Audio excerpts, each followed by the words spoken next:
en nuestra ronda de comentarios a escuchar la participación de nuestro compañero Rosendo Tavares Villalobos. Gracias, José Luis Mendoza y Cervantes, querido y distinguido coordinador del Gobierno de la Mañana. El saludo para todo el equipo del Gobierno de la Mañana, el abrazo para don Álvaro Olvelo, saludos don Bienvenido Rodríguez Durán, don Bienvenido Rodríguez Hijo, doña Isabel, el saludo para todo el país de aquí y el país de allá. Ignorando. El país de allá, yo no ignoro a ninguno de mis compañeros. Ustedes son mis hermanos todos. Marcó territorio, levantó hermanos la patica y sobre la silla. Hermanos y hermanas. El país de allá que está recibiendo un llamado vehemente del cónsul de los Estados Unidos en la República Dominicana, Greg Segos. Él está haciendo el llamado básicamente a los miles, sobre todo de jóvenes dominicanos, que continúan emprendiendo la peligrosa misión de tratar de llegar ilegalmente a Estados Unidos a través de la frontera con México. El cónsul Greg Segos participó de un evento que organizó el defensor del pueblo, Pablo Ulloa, para discutir el tema de los peligros a que se expone la gente cuando emprende estos viajes ilegales. Él advierte que el que acomete esa tarea y es detectado, bueno, pues corre el riesgo de enfrentar sanciones que podrían incluso hasta descalificarlo para futuras solicitudes de visas. Usted hoy quizás se ve sin posibilidad de viajar a Estados Unidos y se desespera, pero si se queda en el país, a lo mejor en algún momento la cosa cambia y usted puede obtener una visa o de paseo o a lo mejor se casa con una muchacha norteamericana y puede conseguir viajar a Estados Unidos. Ahora, si a usted lo han detectado, si lo han apresado tratando de ingresar ilegalmente a ese país, entonces usted pierde todos esos derechos. Y dice él que esa sería una penalidad que podría acarrear hasta años de sanción.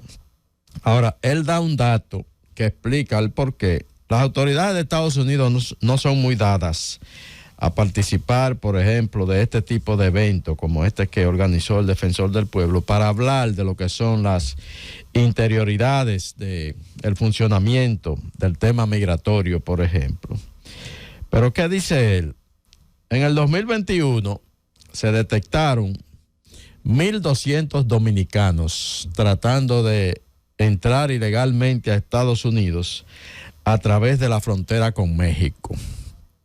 Pero en 2022, apenas un año después, la última cifra le da que han sido detectados 22,000 dominicanos tratando de ingresar ilegalmente a Estados Unidos. O sea, de 1.200 en el 2021 a 22,000 en el 2022, estamos hablando de que esa cifra se incrementó en 21,000 intentos de dominicanos que fueron detectados. Ahí se supone que algunos han logrado cruzar y hay muchos que están en la ruta. Entonces, por eso él hace ese llamado. Hay que decir que ese mismo tipo de situación fue el que desencadenó que recientemente el hermano país centroamericano de Guatemala anulara el privilegio para que los dominicanos pudieran viajar a ese país sin visado, porque lógicamente Guatemala estaba haciendo como ruta para tratar de llegar a Estados Unidos, y eso es lo que ha motivado que se multiplique el número de la manera tan sustancial en que lo ha graficado ahora el cónsul de los Estados Unidos. ¿Y tú crees que una persona que tenga $10,000 o $15,000 como pagan para esos viajes por esa zona de Guatemala, que tienen que pagar un pasaje, eso le va a impedir a ellos ir cuando los requisitos para tú irte allá, el tema es básicamente económico? La gente va... Una tarjeta de crédito. Si tú tienes una tarjeta de crédito, reserva un hotel en Antigua y compra un vuelo y vas al consulado, tú no tienes problema, te van a dar tu visa. Bueno, pero... Puedes poner que tú vas de turista. Ya hay más limitaciones y tú puedes estar seguro de que las limitaciones que se han puesto en Guatemala van a disminuir el número. A lo que me refiero que el viaje, a lo que me refiero es que el viaje de por sí es un viaje costoso. La gente lo va a seguir intentando. Es un viaje costoso. Hay mucha gente que probablemente quiere regresar a Estados Unidos. Ha estado en Estados Unidos, lo deportaron, por alguna razón quiere regresar. Dejó allá intereses, a veces de diferentes tipos, y por eso tú ves que hay gente que se aventura. Si no se van por Guatemala, ¿sabes qué están haciendo? Ahora se están yendo a Colombia, cruzan por el Darién, pasan a Panamá, Costa Rica, Nicaragua, y se meten en la caravana. Sí, o sea, lo van a seguir intentando, pero de todas maneras... El ser humano es así por naturaleza, cuando no tiene oportunidad en su país. De todas maneras, que no tiene oportunidad en cuando su país. No tiene oportunidad, el ser humano es así. Pero hay gente que tiene oportunidad. Estoy hablando del ser humano, estoy hablando del dominicano. Bueno, por eso toda esta la corriente migratoria en la historia de la humanidad se dan así. O sea, somos nómadas por naturaleza. Bueno, eso explica este llamado que hace el cónsul de los Estados Unidos, que participó de ese evento para hablar específicamente de eso y para advertir de las sanciones que se podrían aplicar, y eso tiene el propósito de tratar de disminuir la caravana de dominicanos que está tratando de aprovechar esas puertas que se abrieron para tratar de llegar y penetrar ilegalmente a Estados Unidos. Por otro lado, hoy en una corte de la Florida serán instruidos de cargos 4 ciudadanos que fueron extraditados desde Haití y a los que se les vincula con el magnicidio del presidente Jovenel Moïse.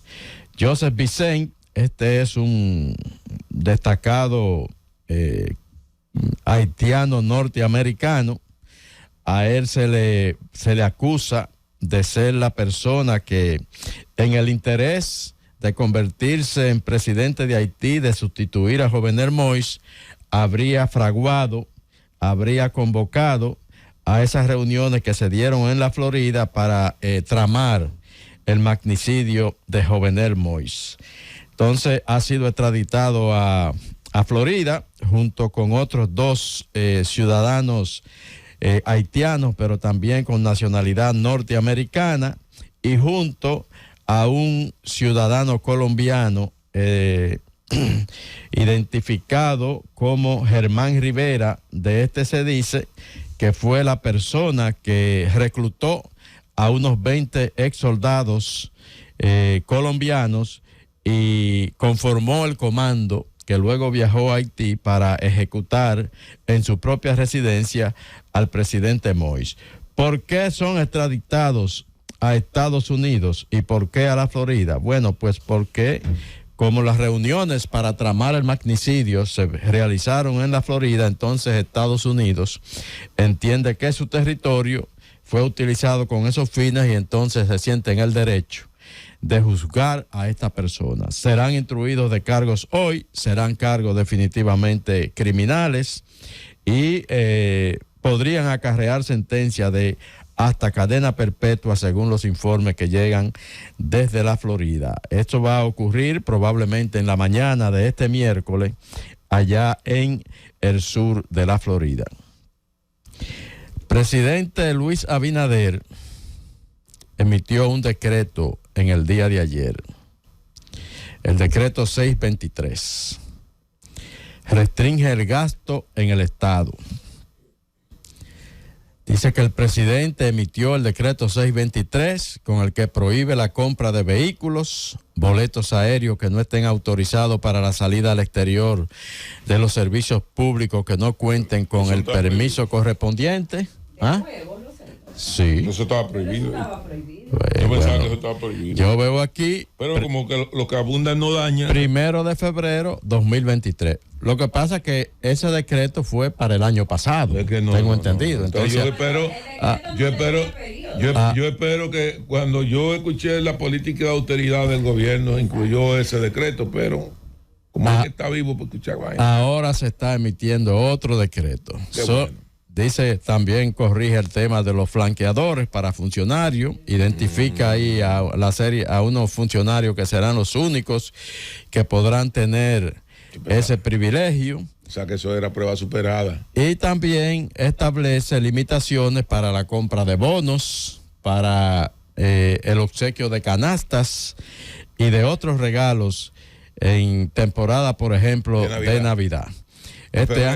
Este año no se podrá hacer desde el gobierno ningún obsequio, adquirir bonos de establecimientos comerciales, canastas navideñas, salvo las que se otorgan a personas de bajos recursos, ni se podrá arrendar instalaciones para celebrar actividades. Dice el decreto, incluye la prohibición de la compra de efectos promocionales, impresiones, boletines informativos, en definitiva, una cantidad de actividades que son actividades rutinarias del gobierno que en aras de eficientizar el uso de los recursos, restringir el gasto del Estado, el presidente Luis Abinader está tomando esa medida. Yo entiendo que eso tiene que ver, y lo están haciendo temprano, con la situación de que estamos en un año preelectoral. Y que ese tipo de gastos podrían, de alguna manera, la oposición política vincularlo con la actividad reeleccionista que definitivamente ya arrancó en el gobierno. Entonces el presidente estaría, digo yo, tratando de evitar las críticas que puedan venir por esa vía. Yo aprendí en la vida, Rosendo, que lo que abunda no daña.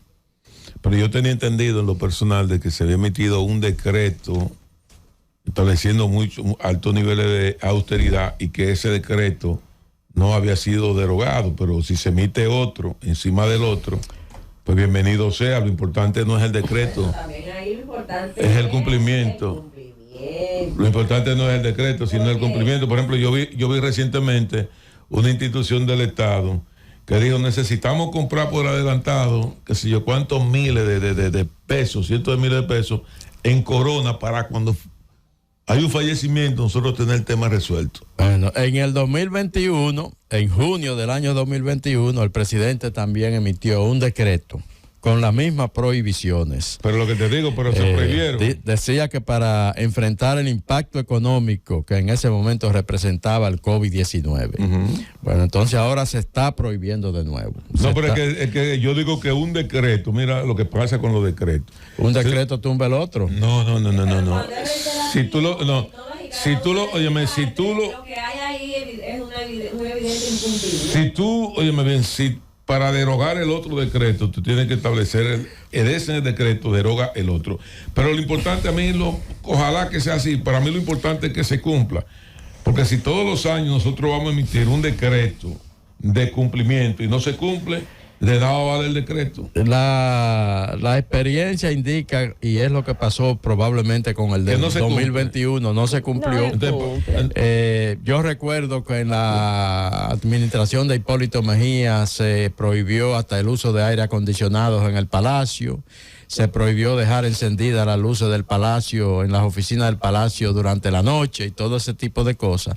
Y comenzaron con la medida, pero al final... Es un excelente ejercicio de relaciones públicas. Sí. Es un excelente ejercicio de relaciones públicas. Lo han hecho otros una vez, que no llevaban la silla a los actos, después comenzaron a llevarla. Otros la han tenido también. De memoria, todo lo han hecho. Lo que pasa es que cuando el pueblo dominicano decidió votar por Luis, votó por un cambio para cambiar ese estadio. Y anteriormente también. Y lo que hemos visto es que se continúa entonces con lo mismo. Para mí lo más importante no es el decreto.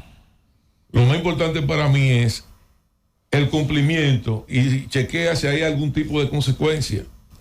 Porque yo no hago nada con emitir un decreto si no hay una consecuencia. Mira a ver si en uno de los artículos hay una consecuencia de que digan que van a mandar para Najayo el funcionario que viole esa disposición gubernamental. Bueno, dice que está prohibido. Pero todo ese tipo de actividades. Eso quiere decir que el que lo viole debe de pagar la consecuencia. Pero ¿cuáles son las consecuencias? No están establecidas en el decreto. ¿Quiénes son las autoridades que están llamadas a velar porque eso se cumpla? Se le asignó esa responsabilidad al ministro administrativo de la presidencia, José Ignacio Paliza. Donde no hay consecuencias. Yo eso lo enmarco dentro de un plan de relaciones públicas en el marco de un año preelectoral. Yo creo que son medidas del presidente para evitar que ese tipo de gastos, desde el punto de vista político, puedan ser utilizados por la oposición, dado que estamos, como decíamos al principio, en un año preelectoral. Que se cumplan, bueno, habrá que...